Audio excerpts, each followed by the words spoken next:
Tu veux savoir pourquoi tu travailles dur, mais à la fin du mois, ton argent disparaît comme de la poussière dans le vent. Parce que l'argent n'aime pas le flou. L'argent fuit l'imprécision. Et si tu continues comme ça, tu resteras pauvre même en gagnant plus. Reste bien jusqu'à la fin, car je vais te montrer comment un simple tableau a transformé la vie financière de milliers de personnes. Tu peux être le prochain. On critique l'illusion de je gère dans ma tête. Beaucoup de gens pensent qu'ils gèrent. Ils se disent je connais mes dépenses, je sais ce que je fais. Mais en vérité, c'est du flou artistique. Ils n'ont rien décrit. Ils n'ont rien décrit, pas de budget clair, pas de vision sur leur sortie. Et l'argent se sauve, silencieusement. Tu penses que tu gères? Attends d'entendre ce que le flou coûte réellement à ton portefeuille chaque mois. Alors le flot coûte cher. Imagine quelqu'un qui laisse le robinet ouvert goutte après goutte. Au début, tu ne remarques rien, mais à la fin du mois, la facture explose. Le flot, c'est pareil. Tu achètes un café ici, un snack là, un abonnement inutile là-bas. À la fin, ce sont des certains euros. Alors ce sont des certains d'euros partis en fumée. Dans un instant, je vais te donner la formule simple que j'utilise pour maîtriser chaque euro sans devenir radin. Donc la puissance d'un budget clair, un budget bien écrit, c'est comme une carte pour un capitaine. Sans carte, il navigue à l'aveugle. Mais avec un budget précis, tu sais où va chaque euro. Tu anticipes les imprévus. Tu décides avec intelligence.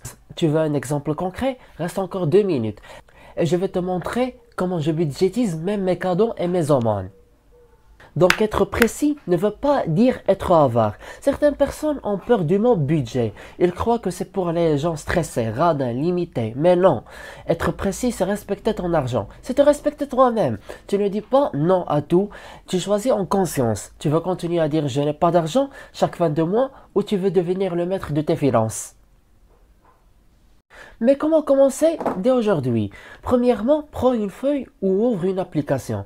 Deuxièmement, note tout ce que tu gagnes. Troisièmement, note tout ce que tu dépenses. Quatrièmement, répartis ton argent en catégories. Nourriture, transport, aumône, investissement personnel, loisirs, épargne. Cinquièmement, ajuste chaque mois, sois discipliné.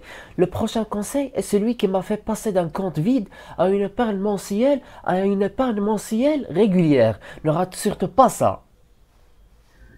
Alors l'astuce du budget futur. Chaque mois, fais un budget pour le mois qui arrive. Pas pour aujourd'hui. Prévois avant que ça ne commence. Préparer, c'est dominer. Réagir, c'est subir.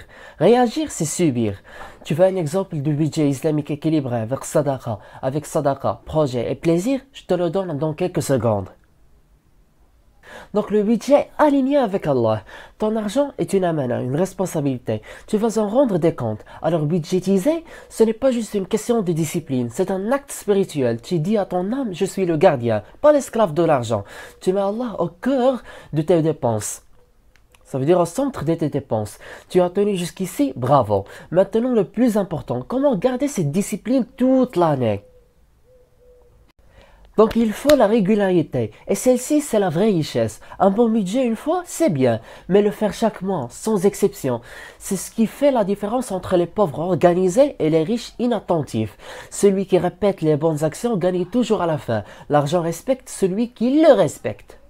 Une conclusion puissante, si tu veux que ton argent te respecte, sois clair, sois précis, écris, planifie, maîtrise. L'argent n'aime pas le flou et toi, tu n'aimes pas la pauvreté. Abonne-toi si tu veux plus de vidéos comme celle-ci et partage ce message à quelqu'un qui vit dans le flou sans le savoir. Et je m'interroge, comment tu es intéressé à ce contenu sans que tu watches les vidéos précédentes dont on parle de la liberté financière?